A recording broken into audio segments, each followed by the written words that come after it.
వి gold trusted gold buyers మీరు తాకట్టు పెట్టిన బంగారాన్ని విడిపించి ఈ రోజు ఉన్న మార్కెట్ ధరకు కొనబడును. శివ ఒక చిన్న 1 మినిట్ ఎప్పుడు నువ్వే అడుగుతావా క్వశ్చన్స్? ఏ నేను అడగొద్దా? మేము అడగొద్దా? మాకు లేదా ఛాన్స్?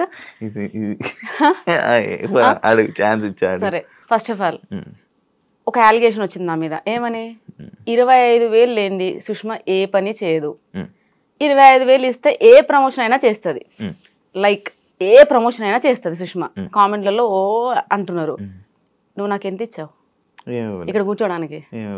ఏం మరి 25,000 తీసుకోకుండా నేను ఎందుకు ఇక్కడ కూర్చోవాలి?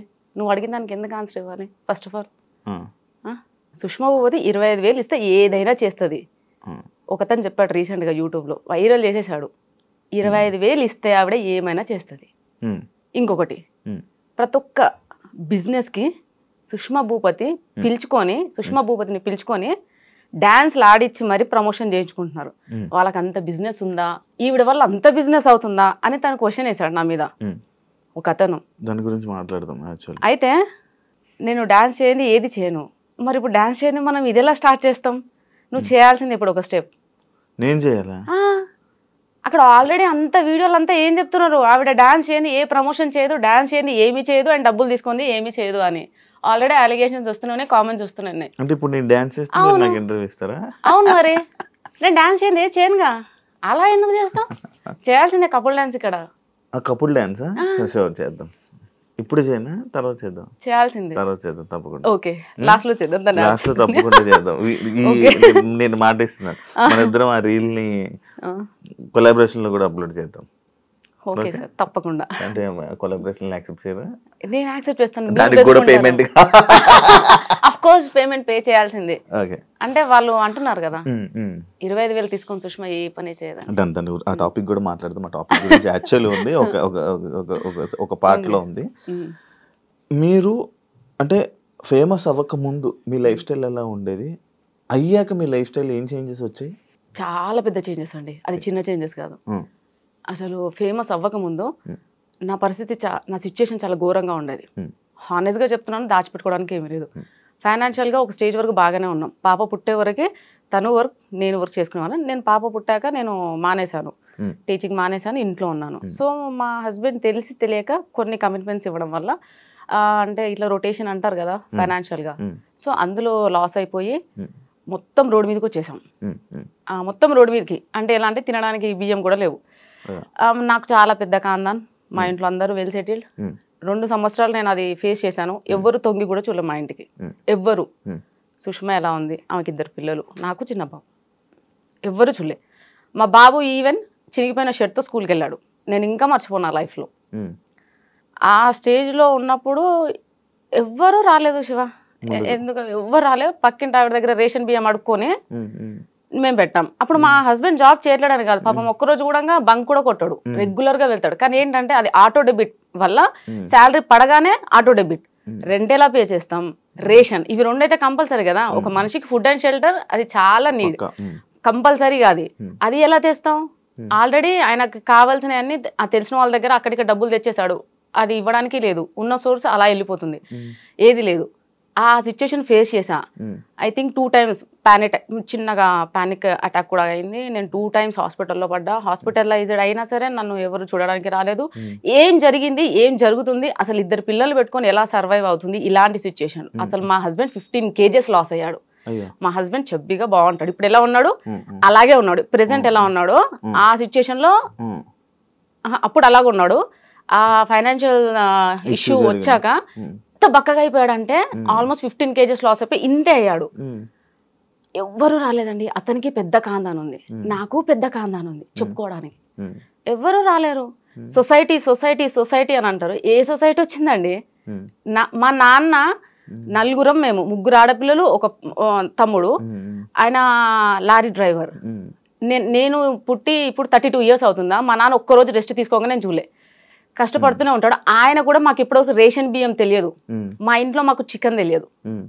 అంటే మా నాన్న ఫీలింగ్ ఏంటంటే చికెన్ తినేవాళ్ళు పూర్ పీపుల్. మా మటనే మా ఇంట్లో, mutton chutney, mutton curry, types of pickles అంత బాగా చూసుకున్నాడు. ఆడపిల్లలు కూడా మళ్ళీ అందరం కాన్వెంట్లోనే, పెద్దక్క చిన్నక్క గవర్నమెంట్ ఎంప్లాయీస్, వాళ్ళని మంచిగా చదివించాడు. మేము కాన్వెంట్, నాగార్జున గ్రూప్ స్కూల్స్. నేను పుట్టింది పెరిగింది అంతా వనస్థలిపురం. అంత బాగా చూసుకున్నా మా నాన్నే మాకు రేషన్ బియ్యం ఎట్లే ఏదో సిచ్యువేషన్ వచ్చింది కానీ నేను మా పిల్లలకి పెట్టానండి మర్చిపోలేదు. ఆ సిచ్యువేషన్లో అనిపించింది what is family, what is society, who are called neighbours, neighbours ఎవరు, సొసైటీ ఏంటి, అసలు ఏంటి నాకేం అర్థం కాలే. నేను చిన్న పిల్లనండి. ఇప్పుడు కొంచెం ప్రతిరోజు ఒక్కొక్క ప్లేస్కి తిరుగుతున్నా, చాలా మంది ఇన్ఫ్లుయెన్సర్స్తో ట్రావెల్ చేస్తున్నా, చాలా మంది మాట్లాడితే వింటున్నా కాబట్టి నాకు తెలిసింది. ఇక్కడ కూడా నీ ముందు కూర్చొని ఏం మాట్లాడాలో నాకు నిజంగా తెలియదు Shiva. Such an innocent fellow నేనైతే. అండ్ ఇప్పటికి నేను కిడ్, ఇప్పటికి నాకు తినిపిస్తేనే తింటా, అంత వరస్ట్ క్యాండిడేట్ నేను. మా ఆయన కూడా ఇప్పటికీ మా పాపని ఎలా చూసుకుంటాడో నన్ను అలా చూసుకుంటాడు. అలాంటిది నేను ఒక డిప్రెషన్కి వెళ్ళిపోయినా, కంప్లీట్గా డిప్రెషన్. నా లైఫ్ అయిపోయింది. అంటే రోడ్ మీద పడ్డాం, ఫైనాన్షియల్గా మొత్తం పోయింది. మా ఆయనకు వచ్చిందంతా పోతుంది, ఎవ్వరు రావట్లేరు, తినడానికి తిండి లేదు. ఏం లైఫ్ ఇది, దేనికోసం బతకాలి అంటే ఇవి వచ్చేస్తున్నాయి ఇంకా థాట్. దాని తర్వాత మెల్లగా నా దగ్గర మా నాన్న నాకు పెళ్ళికి పెట్టిన గోల్డ్ ఉంటుంది కదండి, సో ఆ గోల్డ్ అదంతా అమ్మేసేసి మా ఆయనకున్న చిన్న చిన్న అప్పులు తీసేసి మా ఆయన బ్యాంక్ అకౌంట్ చేంజ్ చేయించుకున్నాక మళ్ళీ శాలరీ పడింది. సో మెల్లమెల్లగా తిండికి నెక్స్ట్ ఈ షెల్టర్ కి ఇబ్బంది లేదు, అక్కడ వరకు వచ్చేసింది. అక్కడికి ఎవరు రాలేరు ఇంకా. దాని తర్వాత నేను చిన్నగా స్కూల్లో ఇంటి ఎదురుగానే, అంటే పాప చిన్నగా ఉంది కదండి, 2 years బేబీని తీసుకొని జాబ్కి వెళ్ళలేము, పాపని చూసుకునే వాళ్ళు ఎవరు లేరు. దాని తర్వాత ఇంటి ఎదురుగానే నర్సరీ, LKG UKG ఉంది. సో ఆ స్కూల్కి వెళ్ళి 12:30 వరకు పాపని తీసుకొని వెళ్ళే పర్మిషన్ ఉంది, వెళ్ళి తీసుకొని రావడం. సో అలా అవి చేస్తూ టిక్టాక్ వీడియోస్ చేసేదాన్ని టైం పాస్. టిక్టాక్ నుంచి చాలా ఫేమస్ నేను, బేసిక్ ఎవరు గుర్తుపట్టరులే, అక్కడ లావుగా బాగా చెబ్బిగా ఉన్నాను. అయితే టిక్టాక్ వీడియో స్టార్ట్ చేసా. దాని తర్వాత టిక్టాక్ పోయింది. ఇక నెక్స్ట్ జాబ్ చేద్దామని నెక్స్ట్ స్టెప్ వేస్తున్నా. ఇన్స్టాగ్రామ్ వచ్చింది. ఇన్స్టాగ్రామ్ వచ్చాక చాలా మందిని చూస్తూ అరే నేను చేయొద్దా అని, నేను ఇన్స్టాగ్రామ్ రాకముందు అంటే స్టార్ట్ చేసే ముందు కూడా వీళ్ళందరూ ఎలా ఫీల్ అవుతున్నారు అంటే, ఇన్స్టాగ్రామ్ స్టార్ట్ చేసినప్పుడు నేను లైక్ శారీస్, వాళ్ళు జడ పెద్దగా మంచిగా ఒట్టి ఇదంతా పెట్టుకొని, కానీ అది ఎందుకు చేసినా ఎలా చేసినా అని ఎవరికి తెలియదు. అది అన్ఎక్స్పెక్టెడ్ ఆ వీడియో, అన్ఎక్స్పెక్టెడ్. ఏదో పండగ వినాయక చవితి కదా, వినాయక చవితి కదా. సో ఇప్పుడు ఎవరైనా ఒక బిజినెస్ చేసే ముందు ఏం ఆలోచిస్తారు శివ? దాని ఏం చేస్తే మనకు లాభం వస్తుంది, ఏం చేస్తే నెంబర్ 1 లో ఉంటాం, ఏం చేస్తే మనది ప్రోడక్ట్ కానీ వాట్ ఎవర్ ఇట్ ఈస్ జనాలలోకి పోతుంది. సో అది సింపుల్ థింగ్. నేను బిఫోర్ ఇన్స్టా స్టార్ట్ చేసే ముందు చూస్తూనే ఉన్నా, 1 week నుంచి కంటిన్యూస్గా ఎవ్వరు కానీ శారీలో మంచి అంటే పెద్ద జడలో అట్లా ఎవ్వరూ లేరు, ఎవ్వరు లేరు. నేను చూసిన. సో నాకేంటంటే ఏదైనా స్టార్ట్ చేస్తే మెల్లమెల్లగా అట్లా నాకు నచ్చదు. చేసామా డెఫినెట్గా పర్ఫెక్షన్ ఉండాలి, మనం దేనికోసం చేస్తున్నామో అది రావాలి. సో నేను అట్లా ప్లాన్ చేసుకొని సేమ్ నేను శారీస్లో అలా ముందుకు వచ్చాను, శారీస్ వాళ్ళు చూడ. సో వీళ్ళందరూ ఏమనుకుంటున్నారంటే, నేను ఆ శారీలో ఆ జుట్టు వేసుకొని అలా రీల్ చేసేసరికి అదే నా ఒరిజినాలిటీ అని అనుకుంటున్నారు. అంటే ఫస్ట్ ఇంప్రెషన్ బెస్ట్ ఇంప్రెషన్, అందరూ అదే ఫిక్స్ అయిపోయి ఉంటారు కదా. అదే ఫిక్స్ అయిపోయారు. చూసినప్పుడు నేను కూడా అదే ఫిక్స్ అయ్యాను బేసిక్గా. అంటే లైక్ వద్దులేండి కానీ బాగుండే వాళ్ళు చూసిన, కానీ చాలా మంది అబ్బాయిలు అట్రాక్ట్ అయ్యారు. మీ 10 million నాకు తెలిసి ఒక 9 million అబ్బాయిలు చూసుంటారు, అందులో నేను ఒకటి శివ. సో అలా. కానీ నేనేం చెప్తున్నానంటే, ఇప్పుడు నా డ్రెస్సింగ్ స్టైల్ చేంజ్ అయింది, హెయిర్ స్టైల్ చేంజ్ అయింది అనే చాలా వరకు కామెంట్స్, ప్రెషర్ అంతా దాని గురించే. ఓకే, నువ్వేమో టాపిక్ తీసావు మళ్ళీ ఇప్పుడు. అయితే సడన్ గా అన్ఎక్స్పెక్టెడ్ గా వీడియో రీల్ చేశారు, వైరల్ అయిపోయారు. మీ హస్బెండ్, మీ అమ్మగారు, మీ అత్తగారు వాళ్ళ రియాక్షన్ ఏంటి వైరల్ అయిపోయాక? వైరల్ అవ్వకముందు ఏం జరిగిందో చెప్తాను శివ. వైరల్ అయ్యాక ఎవ్రీబడి సేస్ వెరీ గుడ్, మా పాప షీఈస్ మై డాటర్. అవ్వకముందు మా అమ్మ, మా అక్కలు బీఈడి కంప్లీట్ చేసావు, చదివే, టెట్ రాయి, జాబ్ వస్తుంది, అక్క వాళ్ళ ఇద్దరికి వచ్చేసింది, నీకు రావాలి, నీకు వస్తుంది. అది మా అమ్మ గోల్. 3 గవర్నమెంట్ జాబులు కొట్టాలా, ఆడపిల్లలు తల ఎత్తుకొని ఉండాలి, ఎవరి మీద డిపెండ్ అవ్వకూడదు, గవర్నమెంట్ ఎంప్లాయీస్ అయితే మీ సోర్స్ మీకు ఉంటుంది. అమ్మ బాగా ఇవే చదువు అంటే పిచ్చి. సో ఆమెకున్న ఎక్కువ చదువు పిచ్చి వల్లే నాకు చదువు మీద ఇంట్రెస్ట్ పోయింది నిజం చెప్పాలంటే. అంటే రుద్దడం, ఊరికి చదువు, ట్యూషను, రావాలి, తినాలి, పడుకోవాలి, ఇంతే. సో దానివల్ల అంటే ఇది వైరల్ అవ్వకముందు ఏంటంటే ఇంట్లో ప్రెషరు, ఏమని ఎగ్జామ్స్ రాయి, చదువు. వైరల్ అయ్యాక సర్లే ఏదన్నా చెయ్యి, ఊరికే ఖాళీ కూర్చోకుండా ఆ బద్ధకమన్న పోయిద్ది, ఏదో ఒక పని అయితే చేస్తున్నావు కదా ఊరిగా కూర్చోకుండా. సో అక్కడ వరకు వచ్చారు. ఇంట్లో వాళ్ళు ఇంకా ఆబ్వియస్ గా అంటే ఎప్పుడైతే మనీ జనరేట్ అవుతుందో అప్పటి నుంచి ఎంకరేజ్మెంట్ స్టార్ట్ అయింది.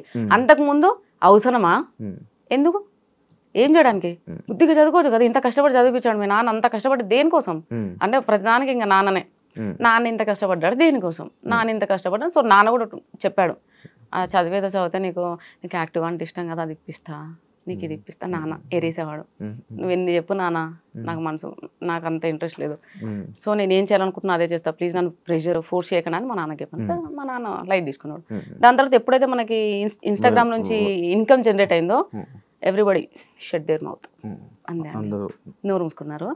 స్టార్ట్ చేశారు, మంచిగా చేస్తున్నావు, చెయ్యి అక్కడి నుంచి సపోర్ట్ వచ్చింది. మంచి ఎంకరేజ్ చేశారు. మీ హస్బెండ్ కూడా ఎంకరేజ్ చేశారు? అవునండి. అంటే మామూలుగా వైఫ్స్ని కానీ లేకపోతే ఇంట్లో వాళ్ళ ఆడపిల్లల్ని సోషల్ మీడియాలో ఇలా రీల్స్ చేస్తారంటే చాలామంది అబ్బాయిలు రిస్ట్రిక్షన్స్ పెట్టడం, ఎందుకు ఇవన్నీ చేయడం, ఎందుకు మనం అందరూ చూడడం, మనం ఇలా తీసుకుని వెళ్ళిపోదాం కదా జర్నీ అని అంటుంటారు కదా, అలాంటి మాటలు రాలేదా మీకు? ఇప్పటి వరకు అనలేడండి. ఎవరు అనలేదు? ఇప్పటి వరకు అనలేరు. ఎంకరేజ్ అంటే మిమ్మల్ని సపోర్ట్ గా ఉన్నారు అయితే బాగా, ఫుల్ సపోర్ట్. అంటే ఆయన ఫేస్ చేసి వచ్చిన కొన్ని సిచ్యుయేషన్స్ అట్లా మార్చినేమో నేను అనుకుంటానండి. ఎందుకంటే తను ఒక రోజు ఉంది, తనకు తెలుసు, ఈ వీడియో చూస్తాడు కదా కంపల్సరీ, తనకు తెలుసు ఒక రోజు నడి రోడ్డు మీద పడ్డాడు, ఇద్దరు పిల్లలు ఒక పిల్లం నడి రోడ్డు మీద పడ్డాడు. ఎవరు వాళ్ళకి ఫుడ్ ఎవరు పెట్టారు ఆ రోజు? ఒకవేళ పక్కింటి ఆవిడ అదే బియ్యం దానం చేయకపోతే ఆ పరిస్థితి ఏంది ఆ రోజు? అంటే మేము ఆ రోజులు గుర్తున్నాయి కాబట్టి ఏమో మరి ఏంటో నాకు తెలియదండి. మా హస్బెండ్ అయితే ఇప్పటి వరకు ఇది ఎందుకు, ఇలా ఎందుకు. మరి ఇప్పుడు ఆ పక్కింటి ఆవిడ మీకు రైస్ ఇచ్చి హెల్ప్ చేశారు కదా, మీరు ఏమైనా చేశారా? లేదు, బట్ వీఆర్ ఫ్రెండ్స్. చాలా నన్ను ఏమంటారండి డిప్రెషన్ నుంచి బయటకు తీసుకొచ్చిందండి. వైఫ్ అండ్ హస్బెండ్ మంచి నైబర్స్, గీత అండ్ విశ్వ అని. సో మేము చాలా క్లోజ్డ్ గా ఉండేవాళ్ళం. వాళ్ళు software plus bank employee. And వాళ్ళు నేను ఏడిస్తే, అంటే నేను ఏడిస్తే కూడా ఎలా ఏడుస్తానంటే అలా కాదు, అంటే నా పిల్లలకి ఏదో కావాలి అది లేదు అంటే ఉరికొచ్చేవాళ్ళు. పాపం ఎందుకు చెప్పాలండి, ఊరికొచ్చి ఇది చాలా చిన్న ప్రాబ్లం మా, మీ ఆయన ఫేస్ అయితే చిన్న ఫైనాన్షియల్ ఇష్యూ, నువ్వు దాన్ని పెద్దగా అనుకుంటున్నావు, చిన్నగా అయిపోతుంది, నువ్వేం ఫీల్ అవ్వకు అని చెప్పి వాళ్ళు చాలా సపోర్ట్ చేశారండి. వాళ్ళు మీకు సొంత ఇల్లులు ఉన్నాయా? ఏవి లేవండి, ఏవి లేవు. సంపాదించుకున్నారా? అలా ఏం లేదు శివ. నెక్స్ట్ ప్లానింగ్ మాత్రం ఇల్లు కట్టడమే ప్లానింగ్. సో ల్యాండ్ అయితే సక్సెస్ఫుల్ గా తీసుకున్నాను. ల్యాండ్ కొనేసాను, ఇన్స్టా వల్లే ల్యాండ్ కొనేసాను. ఇప్పుడు ఇల్లు కట్టాలి. అదే నా ఎందుకు అనంటే ఇల్లు లేక మేము ఎంత అదే సఫర్ అవుతున్నామో మాకు అర్థమవుతుంది. రేపట నేను ఉన్నా లేకున్నా నా పిల్లలు మాత్రం అట్లీస్ట్ ఇంట్లో ఉంటే ఏదో ఉపకారం వేసుకొని తింటారు. అదే నా డ్రీమ్ అయితే ఇల్లేనండి, ఇంకా అంతకుమించి ఏం లేదు. ఈ గోల్డ్ ఇదంతా నథింగ్, ఇల్లు ఉండాలి. మీరు ఎక్స్పెక్ట్ చేశారు అసలు ఎంతమంది ఫాలోవర్స్? లేదండి, నేను ఎక్స్పెక్ట్ చేయలేదు. బట్ నేను అనుకున్నాను నాకు తెలిసిపోతుందండి మంచి జరుగుతుంది చెడు జరుగుతుంది, I can sense it Shiva. మరి మంచి జరుగుతుంది చెడు జరుగుతుంది అని సెన్స్ చేసేవాళ్ళు మీరు. నేను ఈరోజు శారీలోనే కనబడుతున్నాను, ఇంత ట్రెడిషనల్గా మంచిగా డ్యాన్స్ చేస్తున్నాను, చాలా ఇలా ఉండేవాను, సడన్గా నా డ్రెస్సింగ్ స్టైల్ మారిస్తే కొంచెం జనాలు ఇలా ఎక్స్పెక్ట్ చేశారా? ఎక్స్పెక్ట్ చేసి మరి ఎందుకు చేశారు? కాజ్ ఎన్ని రోజులు నటించాలి శివ? కానీ మిమ్మల్ని మీరు ఎక్స్పోజింగ్ చేస్తున్నారని చెప్పి మీ మీద మార్కేస్తున్నారు కదా, అది దాన్ని నేనేం చేయలేను ఇంకా. అంటే అప్పుడు వీడియోని తీసుకొని వచ్చి ఇప్పుడు వీడియోలు పెట్టి ఆ రెండు కంపేర్ చేసి ఇలా ఉండే ఆమె ఇన్స్టా ఇన్ఫ్లుయెన్సర్ అయిపోయి వీడియోస్ చేసుకొని డబ్బులు సంపాదించి ఇలా మారిపోయింది. నీ క్వశ్చన్ నేను ఆన్సర్. దీనికి ముందు కూడా మీరు ఇలాగే డ్రెస్సింగ్ చేసుకుంటే వాళ్ళ? సరే మీరు అడిగిన క్వశ్చన్కి ఓకే. ఇప్పుడు నేను స్లీవ్లెస్ వేస్తున్నా, షార్ట్స్ వేస్తున్నా, అన్ని వేస్తున్నా. ఇప్పుడు నేను ఒక డ్రెస్ వేసే ముందల 32 ఏళ్ళు నాకు, అంటే మా అమ్మ వాళ్ళకి మా నాన్న వాళ్ళకి నేను సమాధానం చెప్పుకోవాలి అక్కడ కాందాన్ని. నా పెళ్ళై 14 ఏళ్ళు అయింది. నేను ఈ 14 ఇయర్స్ అత్తయ్య వాళ్ళ కాందానికి నేను ఆన్సర్ చెప్పుకోవాలి. వాళ్ళు ఎవ్వరు నన్ను క్వశ్చన్ చేయరా, సుష్మా ఇలా ఉండి ఇలా ఎందుకు చేంజ్ చేయాలని? మరి వీళ్ళెవ్వరు ఎందుకు మాట్లాడట్లేరు? నన్ను ఎందుకు ఒక్కరు కూడా క్వశ్చన్ చేయలేదు, నువ్వు ఎందుకు ఇలా ఈ డ్రెస్లో రీల్స్ చేస్తున్నావు, వీడియోస్ చేస్తున్నావు?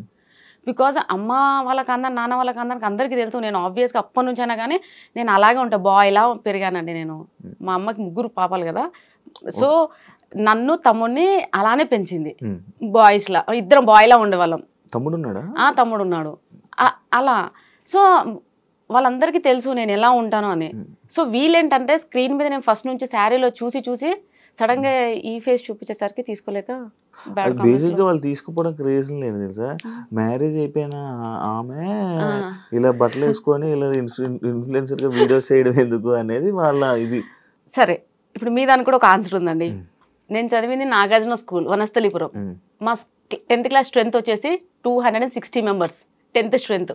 ఒక క్యాంపస్ మొత్తం 10th బ్లాక్, ఒక క్యాంపస్ మొత్తం 10th క్లాస్ స్టూడెంట్సే ఉంటారు. 260 మెంబర్స్ లో 230 మెంబర్స్ అయితే ఇంకా అందరూ యుఎస్ ఆస్ట్రేలియా అక్కడే ఉన్నారు. ఓన్లీ 30 మెంబర్స్ మాత్రం హైదరాబాద్ లో ఉన్నాం. అందులో ఇంకా 200 మంది ఐ థింక్ 100 మెంబర్స్ కి ఏమో పెళ్లిళ్ళు అయినాయి. ఇంకా ఎవరికి పెళ్లిళ్ళు అవ్వలేదు. అందరు లైఫ్ ని చిల్ అవుతూ ఎంజాయ్ చేస్తూ అంటే ఐ మీన్ అదర్ కంట్రీస్ లో వెళ్ళి అలా సెటిల్ అయ్యారు. ఇక్కడ ఉన్న 30 to 40 మెంబర్స్ మాత్రమే ఇలా